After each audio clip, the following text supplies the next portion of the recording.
آتے ہیں، بیوی شوہر سے لڑنے لگتی ہے اور شوہر بیوی سے، حتیٰ کہ ساتھ رہنے والے بھی لڑنے لگتے ہیں۔ میں آپ کو پورے ہوش و حواس میں اللہ کی قسم کھا کے کہہ سکوں گا، ہم ساتھ ساتھ رہے، کبھی نہ ان کی زبان پر کوئی کڑواہٹ، نہ کبھی میری زبان میں کڑواہٹ۔ ہم اتنی محبت سے آئے ہیں اور یہ وعدہ کر کے آئے ہیں کہ مرتے دم تک ہمارا ساتھ اسی طرح باقی رہے گا۔ ہم اپنی اولاد کو بھی نصیحت کریں گے کہ آپ بھی ہمارے درمیان میں اسی طرح کی محبت قائم رکھنا۔ السلام علیکم ورحمۃ اللہ وبرکاتہ۔ بسم اللہ الرحمن الرحیم۔ چونکہ اس مبارک سفر پر ہمارے بزرگ اور ہمارے بہت ہی محترم ڈاکٹر حافظ کرناٹکی امجد حسینی صاحب کا نام برکاتہ ساتھ رہے، تو اس وجہ سے میری گزارش یہی ہے کہ آپ ہم سفر کے حالات بیان کر دیں۔ میں زیادہ بیان کیے بغیر، چونکہ وقت بہت ہو چلا ہے، چند باتیں عرض کر کے میں اپنی بات کو اختتام تک پہنچانا چاہوں گا۔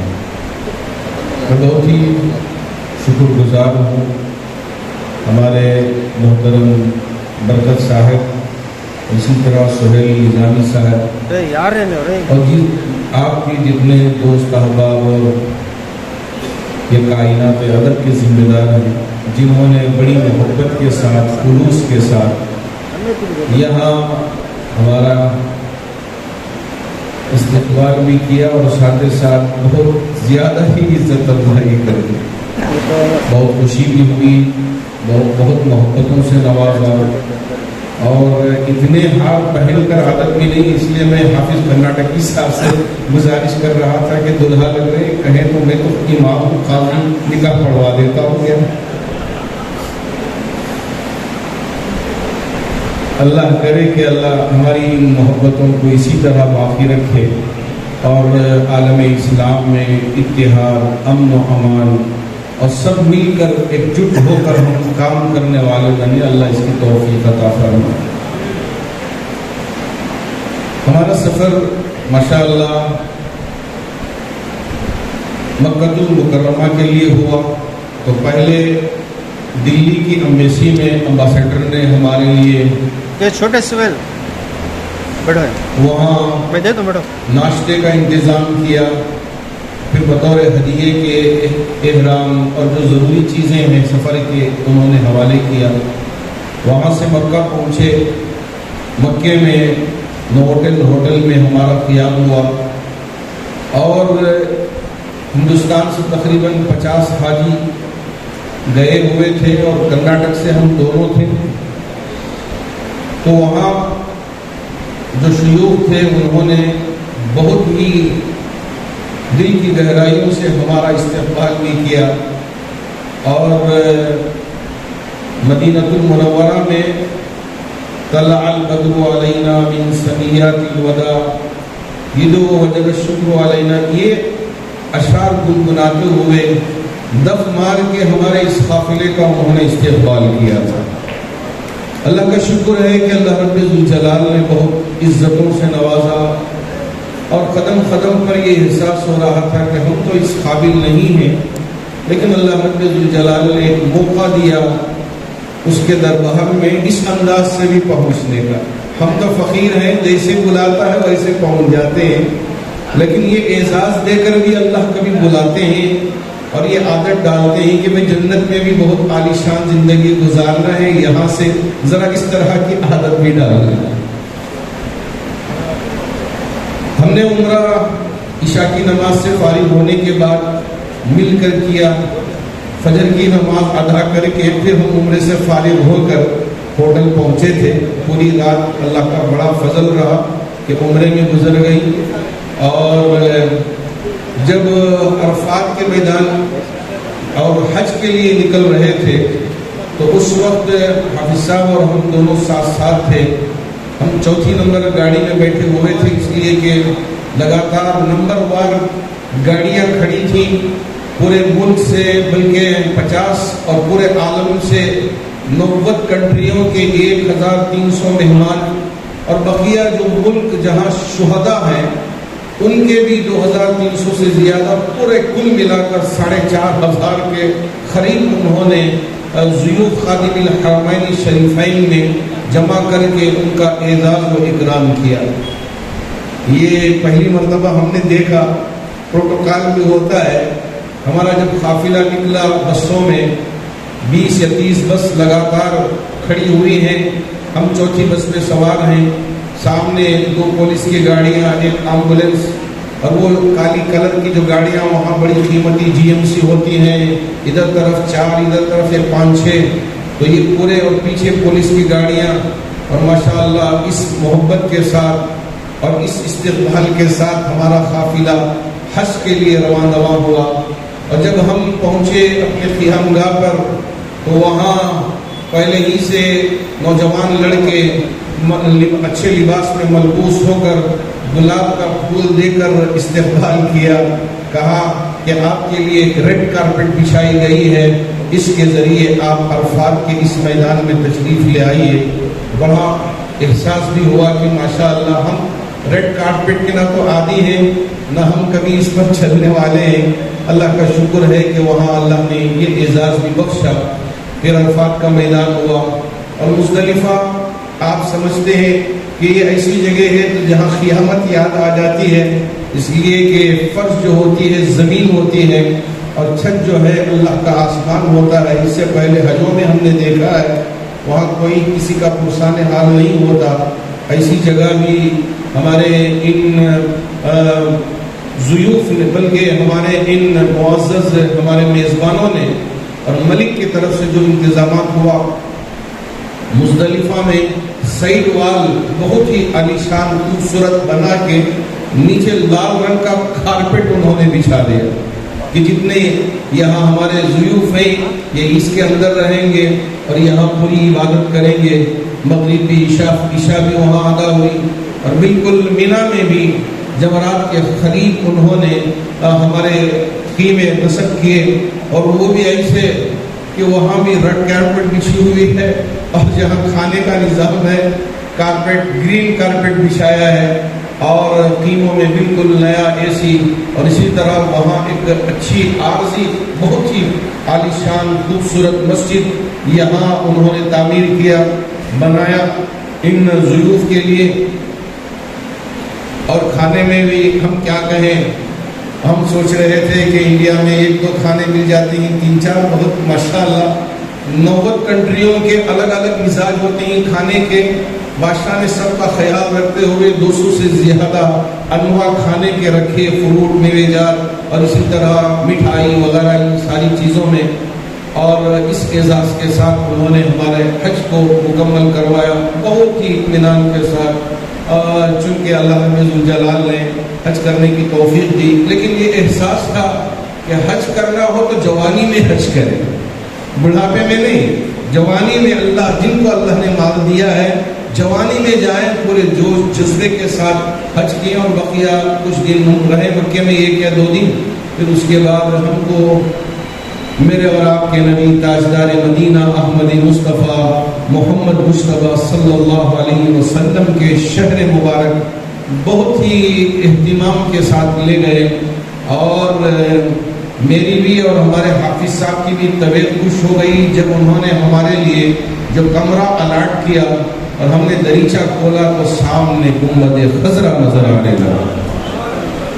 ہے اللہ کا لاکھ لاکھ شکر کہ ہم جس محبت سے جاتے ہیں اور جس عقیدت کے ساتھ جاتے ہیں، میرے رب کا بھی نظام اسی طرح ہو جاتا ہے کہ اللہ رب ذوالجلال نے ہمارے لیے دونوں ایک ہی کمرے میں تھے، اور اس کمرے سے برابر حافظ صاحب نے کہا میں شاعر ہوں، میرے نبی کی شان میں اشعار لکھنا میری عادت ہے، اور میں رات میں بھی اٹھ جاتا ہوں اشعار لکھتا ہوں، تو اس لیے بالکل گنبد کے سرانے میرا سر ہوگا، اس کی اجازت دے دیں کہ میں یہاں سو جاؤں گا۔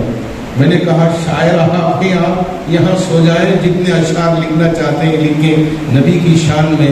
ہم 10 کے قریب اور ایک سلام بھی انہوں نے لکھ دیا، نعتیں بھی لکھ دی، اور رات بھی آپ کی نعتیں لکھنے میں گزر گئی۔ نبی کے اس گنبد خضرا کو دیکھتے اور آپ کا دل و دماغ بہت گم ہو جاتا اور آپ کا قلم چلنے لگتا اور ماشاءاللہ کہیں اشعار بھی نبی کی شان میں آپ نے لکھ دیا.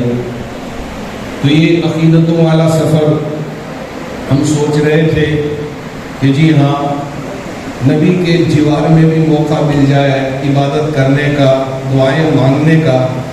بہت سارے لوگوں نے دعاؤں کی گزارش کر کے بھیجے تھے اور سلام بھی پہنچانے کی گزارش کی تھی کہ ہمارا بھی سلام پہنچا دیں.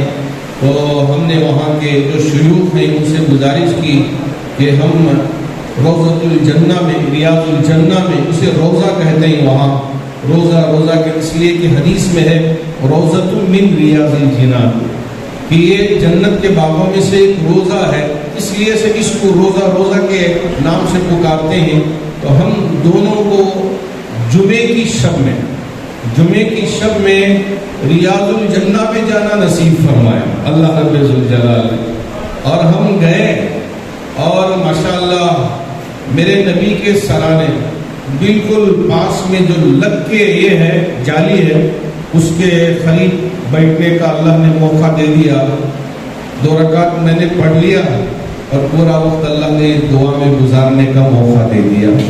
اور پھر اس کے بعد وہاں سے فارغ ہو کے میں اور حافظ صاحب وہاں سے نکلے، اس لیے کہ بقیہ لوگ انتظار میں ہیں. اب ان کا بھی حق ہے، ہم بیٹھ نہیں سکتے زیادہ دیر، جتنا موقع ملا بیٹھے رہے.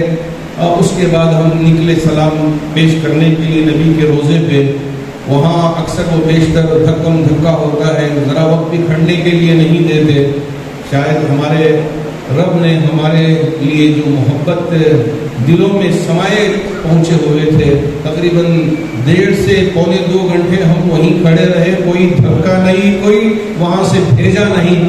ہم بہت اطمینان کے ساتھ سلام پیش کرتے رہے اور جن جن کا بھی نام یاد آتا رہا نام بنام وہاں نبی کے روزے پہ ہم سلام پیش کرتے رہے. یہی اس کے بعد جو وہاں کے شیخ تھے روزے میں جانے سے پہلے انہوں نے ہمارے لیے ایک انتظام یہ کیا کہ اوالی مدینہ سے ہم کو گزارتے ہوئے پہنچے. اور ہم سے انہوں نے کہا شیخ آپ جانتے ہیں کہ یہ کون سی جگہ ہے، آپ ہی کہہ دیں. تو انہوں نے کہا یہ وہ جگہ ہے جہاں حضرت ابوبکر صدیق رضی اللہ تعالیٰ عنہ کا باپ تھا. جب میرے نبی کے دنیا سے پردہ کر جانے کی خبر پہنچی تو حضرت ابوبکر یہی اسی باغ میں موجود تھے اور یہاں سے دوڑے تھے مسجد نبوی کو. یہاں کا کھجور بھی بڑا میٹھا رہتا ہے اور پورے علاقے میں سب سے زیادہ مٹھاس اسی علاقے کے کھجور کی ہوتی ہے. پھر انہوں نے مسجد قباء بھی لے گئے کہ آپ یہاں آئے اس لیے کہ اللہ کے رسول علیہ السلام نے فرمایا تھا کہ 2 رکعت اگر آپ نماز یہاں ادا کر لیتے ہیں تو 1 عمرے کا ثواب اللہ عطا فرما دیتے ہیں. اس وجہ سے وہاں بھی انہوں نے نماز پڑھا کے ریاض الجنہ میں بھیج دیا تھا. اور وہاں کے حج کے منسٹر بھی پہنچے اور انہوں نے بھی جو حاجی ضیوف تھے سب کا انہوں نے خیال پوچھا اور وہاں کے حالات پوچھے.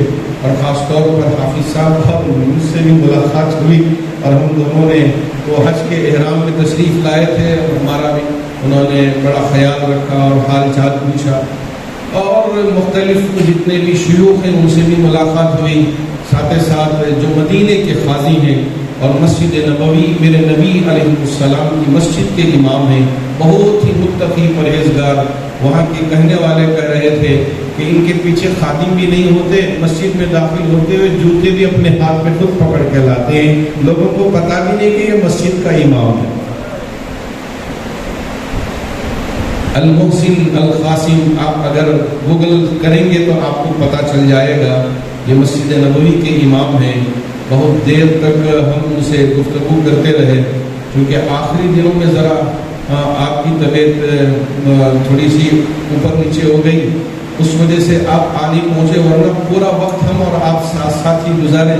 آخری وقت میں جب شیخ کی خدمت میں پہنچا تو انہوں نے کہا میرے باغ میں بھی وہ اجوا کھجور ہیں جن کے بارے میں میرے نبی نے بڑی خوشخبریاں سنائی ہیں، میرے طرف سے آپ کے لیے ہدیہ دینا چاہتا ہوں، آپ اسے قبول فرما لیں.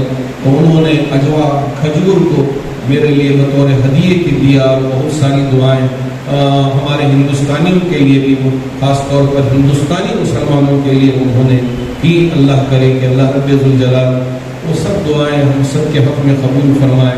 اور یہ بات میں یہاں کہنا ضروری سمجھتا ہوں کہ ہم سوچ رہے تھے کہ ہماری نیت تھی کہ ہم یہاں عیدگاہ میں جا کے نماز پڑھتے ہیں تو عید کی نماز میں ایک عجیب لطف ہم کو ملتا ہے، اگر وہی مسجد میں جا کے پڑھ لیتے ہیں تو اتنا زیادہ احساس نہیں ہوتا۔ تو اب حج میں بھی اگر اپنے اپنے خیموں میں نماز پڑھ لیں تو نماز تو ہو جاتی ہے، عبادت تو ہو جاتی ہے، لیکن نمرا میں جا کے اگر ہم عبادت کر لیں اور وہاں جا کے نماز ادا کریں تو یہ دو والا ہو جاتی ہے عبادت۔ ہم نے ارادہ کیا، ماشاءاللہ ہمارے جو ساتھی تھے وہ تیار ہو گئے۔ میں نے کہا کہ وہاں اول وقت میں پہنچنا پڑتا ہے، فجر کی نماز کے بعد جب جا کر ہی جگہ ملے گی، تو انہوں نے تیاری کر لی۔ اللہ کا شکر ہے کہ 700 میٹر پر ہمارے خیمے سے مسجد نمرا تھی، اور فجر کی نماز کے بعد ہم پہنچ گئے اور ظہر اور عصر اکٹھا پڑھاتے ہیں۔ پھر اس کے بعد انہوں نے خطبہ دیا تھا، وہ خطبہ یہاں کے اخبارات میں بھی چھپا ہوا مجھے بھی پہنچا تھا۔ ماشاءاللہ ہم نے اپنے امکانوں سے خطبے کو سنا تھا، عرفات کے جو امام تھے ان کے زبانی۔ ایک عجیب سی کیفیت وہاں ہم نے پائی، وہاں ایک احساس ہوا کہ ماشاءاللہ اتنے رنگ و نسل کے لوگ یہاں آ گئے ہیں، پتہ نہیں چلتا کہ کون سی نسل میں ہے۔ یہاں دو چادروں میں ملبوس ہیں، ایک چادر نیچے ہے اور ایک چادر اوپر ہے۔ یہاں کوئی رنگ اور نسل کا اعتبار نہیں، یہاں ہم نے اگر تقویٰ اختیار کر لیا میرے رب کی بارگاہ میں وہ مقام حاصل کر لیا۔ میرے جانے سے پہلے میرے شیخ سے میں نے گزارش کی تھی، حضرت مجھے بھی کچھ نصیحت فرما دے، میں جا رہا ہوں۔ تو میرے شیخ نے ایک بات مجھ سے کہی کہ میں بھی ایک مرتبہ مطاف میں بیٹھا ہوا تھا اور کعبے کو دیکھ رہا تھا چشمہ لگا کے، مجھے کعبہ نظر نہیں آ رہا تھا۔ میں نے چشمہ اتارا اور میرے کپڑوں سے چشمے کو صاف کیا، جو اس پر غبار بیٹھی ہوئی تھی اس کو صاف کیا، پھر پہن لیا اور کعبے کو دیکھا تو بڑا صاف نظر آنے لگا۔ تو حضرت نے مجھ سے نصیحت فرمائی، اسی طرح دل پر بھی غبار آلود لگ جاتا ہے، اگر یہ نکال کے اللہ کو دیکھو گے تو اللہ بھی اسی طرح تمہیں نظر آنے لگا۔ اللہ کرے کہ اللہ ہمارے اس دل کے غبار کو بھی دور کرنے کی توفیق عطا فرمائے، اور جن احباب نے اب تک رب کی بارگاہ میں نہیں پہنچے، کعبے میں نہیں پہنچے، نبی کے دربار میں نہیں پہنچ پائے، اللہ ان سب کے لیے پہنچنا آسان فرمائے۔ بس میں ان چند کلمات کے ساتھ اپنی بات کو اختتام تک پہنچانا چاہوں گا۔